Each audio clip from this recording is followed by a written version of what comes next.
jiniyo yaran Zamfarawa kuma maji daɗin Sakkwatawa. Na gode, kun gane.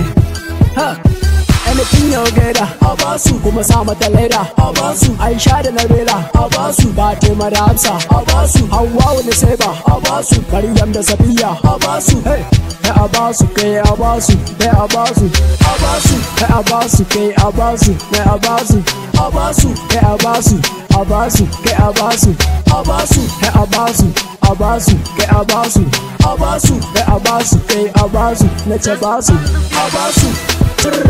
Yan matan zamanin da manya ne ku ba su kai kuɗi mota har gidan na ce ku ji ku ba su don ko komai ai ba yayi idan har yan ba so muna gyara zama da murmushi in mun gansu kai gari masu gari a dan gari ne sunan su komai namu mu ba su don Allah dan girman su.